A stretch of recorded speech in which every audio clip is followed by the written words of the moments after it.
Hello students, welcome back to Shubham lecturer channel. तो student, इस video में हम 12th हिंदी व्याकरण के 5 महत्वपूर्ण मुहावरे और लोकोक्तियों को पढ़ेंगे। स्टूडेंट, इससे पहले मैंने वीडियो बनाया जिसमें मैंने आपको 5 महत्वपूर्ण मुहावरे के 2 वीडियो प्रोवाइड करवाया। ठीक है, अब इस वीडियो में हम 5 महत्वपूर्ण लोकोक्तियों को पढ़ेंगे। देखिए, मुहावरे और लोकोक्तियाँ दोनों आपके बोर्ड एग्जाम में पूछी जाती हैं। ऐसे में मुहावरे तो मैं आपको 10 ऑलरेडी बता चुका हूँ। इस वीडियो में हम पढ़ेंगे लोकोक्तियाँ क्या होती हैं, इनको किस प्रकार से हमें एग्जाम में लिख कर आना है, सब कुछ हम इस वीडियो में डिस्कस करेंगे। देखिए, लोकोक्तियाँ कुछ इस प्रकार से आती हैं, जैसे उसमें था 9 2 11 हो जाना, ईद का चांद होना, वो सब मुहावरे थे। अब लोकोक्तियाँ भी इसी का पार्ट है, लेकिन इसमें दूसरा टाइप है आम के आम गुठलियों के दाम। कुछ ये कहावतें टाइप की हैं, तो इनमें भी आपको क्या करना है, अर्थ लिखना है और वाक्य प्रयोग करना है। सेम उसी तरह आम के आम गुठलियों के दाम। ठीक है, ये आपका लोकोक्ति नंबर 1 है। अब इसका आपको आगे अर्थ लिखना है। इसका अर्थ होगा दोहरा लाभ उठाना। ठीक है, दोहरा लाभ उठाना, ये इसका अर्थ होगा। अब इसका हमें वाक्य प्रयोग कर देना है। ठीक है, वाक्य प्रयोग। वाक्य प्रयोग में आपको पता है किस प्रकार से करना होता है। जो क्वेश्चन होता है आपका वो वाक्य में प्रयोग होना चाहिए। ठीक है, जैसे आम के आम गुठलियों के दाम। तो देखिए, वाक्य प्रयोग हम कर देते हैं। आज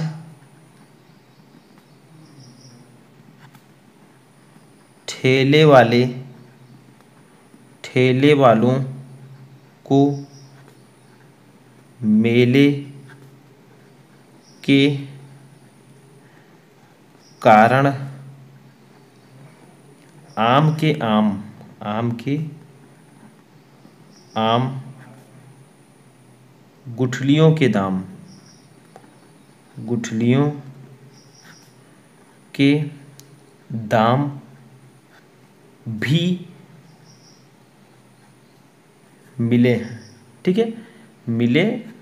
देखिए, वाक्य प्रयोग हमने किस प्रकार से किया। आज ठेले वालों को मेले के कारण आम के आम गुठलियों के दाम भी मिले हैं, यानी कि मेला था।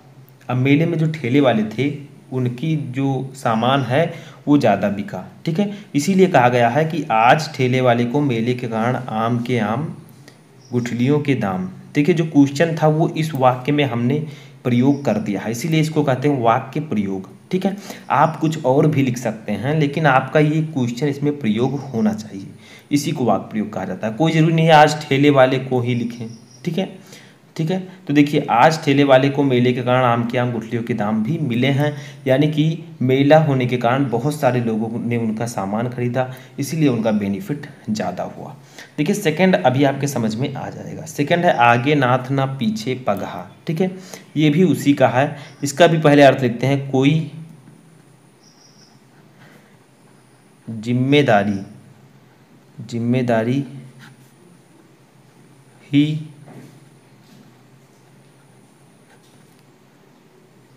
ना होना। ठीक है, कोई जिम्मेदारी ही ना होना, यानी कि जिसके सर पर कोई जिम्मेदारी ना हो, ना आगे नाथ हो ना पीछे पगहा, का मतलब कोई आगे पीछे जिसके ना हो, अकेला हो, तो कोई जिम्मेदारी ना होना। इसका वाक्य प्रयोग हम करते हैं, अभी समझ में आ जाएगा। वाक्य प्रयोग देखिए, मैं साथ साथ में लिखता हूँ, आप लोग इसको नोट करते रहिए। एक नोट में जो भी मैं इंपॉर्टेंट चीज़ें बताता हूँ वो आपको लिखते चलना है, आगे काम आएंगे। ठीक है, वाक्य प्रयोग में देखिए,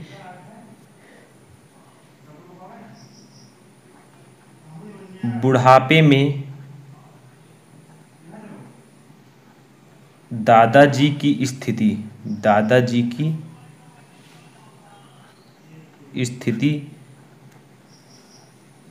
आगे नाथ न पीछे पगहा वाली है।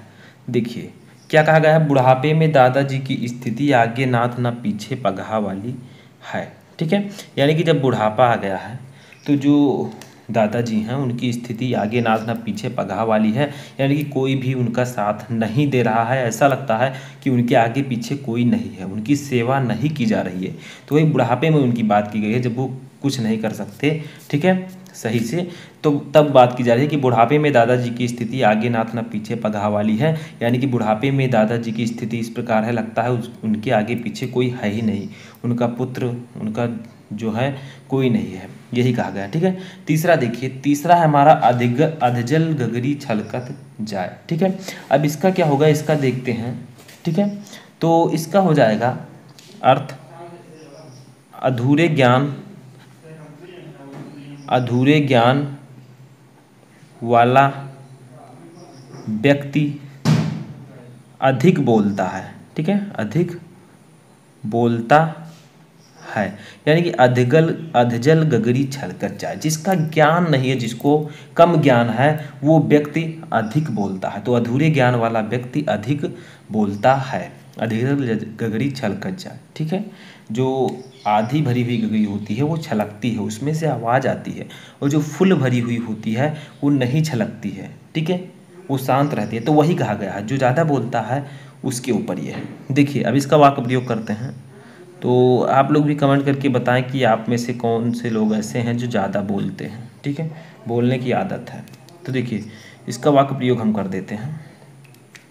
तो देखिए, वाक्य प्रयोग हम किस प्रकार से इसका करेंगे, और इसका आप लोग अर्थ एक और लिख सकते हैं। जैसे अधजल गगरी छलकत जाए, इसका अर्थ एक आप और लिख सकते हैं। एक ये है, अधूरे ज्ञान वाला व्यक्ति अधिक बोलता है। एक आप लिख सकते हैं, अज्ञानी लोग ही अपने ज्ञान की सेखी बघारते हैं, यानी कि जो अज्ञानी लोग होते हैं वो अपने ज्ञान को ज़्यादा दिखाते हैं। ठीक है, वाक्य प्रयोग में हम करेंगे, जैसे सोहन ने गायन सीखा, गायन का मतलब गाना सीखा। ठीक है, गायन सीखा, प्रारंभ करते ही स्वयं को गायक कहना शुरू कर दिया है। ठीक है, कर दिया है। सच ही कहा गया है, सच ही कहा गया है। क्या कहा गया है, अधजल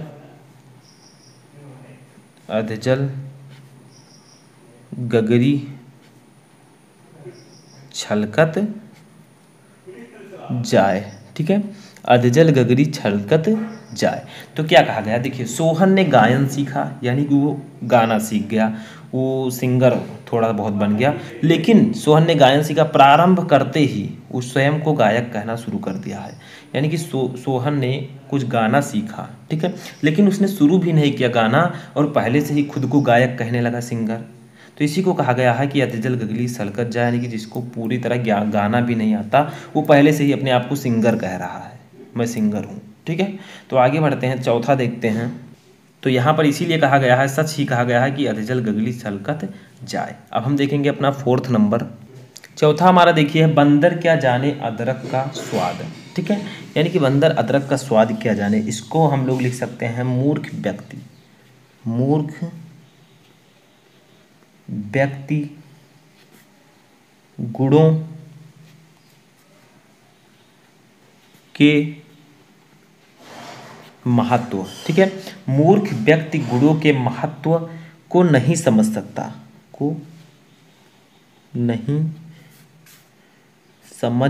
ठीक है, थोड़ा जगह कम था इसलिए मैंने 3 लाइन में ऐसे लिख दिया है, लेकिन इससे कोई दिक्कत नहीं। देखिए, बंदर क्या जाने अदरक का स्वाद, यानी कि मूर्ख व्यक्ति गुणों के महत्व को नहीं समझ सकता, ये इसका अर्थ होगा। इसका वाक्य प्रयोग करेंगे अब हम लोग, वाक्य प्रयोग। ठीक है, वाक्य प्रयोग में भी हम क्या लिख सकते हैं, वाक्य प्रयोग में हम लिख सकते हैं, अज्ञानी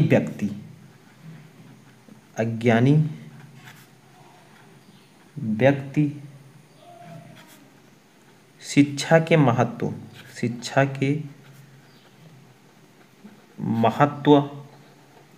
को, ठीक है, शिक्षा के महत्व को नहीं जानते।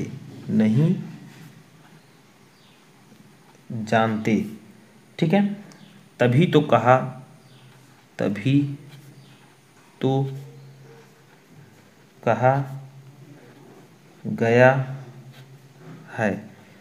कहा गया है, बंदर क्या जाने अदरक का स्वाद। अदरक का स्वाद। ठीक है, तो यही कहा गया है। देखिए, अज्ञानी व्यक्ति शिक्षा के महत्व को नहीं जानते, तभी तो कहा गया है बंदर क्या जाने अदरक का स्वाद। जैसे जहाँ आप लोग रहते हैं वहाँ पर आपको बहुत सारे ऐसे लोग मिल जाएंगे जो आपको कहेंगे कि पढ़ने लिखने से कोई फ़ायदा नहीं है, किसने पढ़ लिख कर डीएम या डॉक्टर बन गया, कौन है ऐसा गांव में। तो वही यहाँ पर कहा गया है कि जो अज्ञानी व्यक्ति होते हैं उन्हें शिक्षा के महत्व को नहीं पता, वो शिक्षा के महत्व को नहीं जानते, तभी तो कहा गया है बंदर क्या जाने अदरक का स्वाद। यानी कि वो ये नहीं जानते कि शिक्षा के द्वारा हम कितनी बड़ी बड़ी चीज़ें, कितने बड़े बड़े काम कर सकते हैं, बिजनेस कर सकते हैं। कोई ज़रूरी नहीं है हम नौकरी ही पाएँ।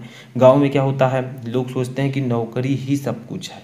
ठीक है, लेकिन ऐसा बिल्कुल भी नहीं। अगर आप पढ़े रहेंगे तो आप कहीं ना कहीं से अपनी अच्छी खासी इनकम कर लेंगे, सैलरी आपकी अच्छी खासी आएगी। ठीक है, तो ज्ञानी व्यक्तियों पर मत जाइए, वो बहुत कुछ कहेंगे, आप अपनी स्टडी जारी रखिए। ठीक है, पांचवा देखिए, पांचवा हमारा है ना रहेगा बांस ना बाजेगी बांसुरी। ठीक है, यानी कि ना बांस रहेगा और ना बजेगी बांसुरी। तो इसका अर्थ हो जाएगा झगड़े की जड़ काट देना। ठीक है, झगड़े की जड़ काट देना, यानी कि ना रहेगा बांस ना बजेगी बांसुरी, यानी कि जो झगड़े की दर है उसको ही उड़ा दो, ना रहेगा वो, ना होगा झगड़ा। ठीक है, वाक्य प्रयोग देखिए, किसी को उड़ा मत देना। वाक्य प्रयोग, मजाक कर रहा था मैं। तो देखिए वाक्य प्रयोग में क्या लिख सकते हैं हम लोग, वाक्य प्रयोग में हम लोग लिख सकते हैं सभी समस्याओं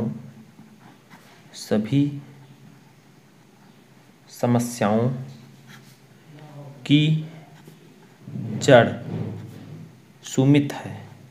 ठीक है, सुमित है, सभी समस्याओं की जड़ सुमित है, तू उसके साथ मत रहना।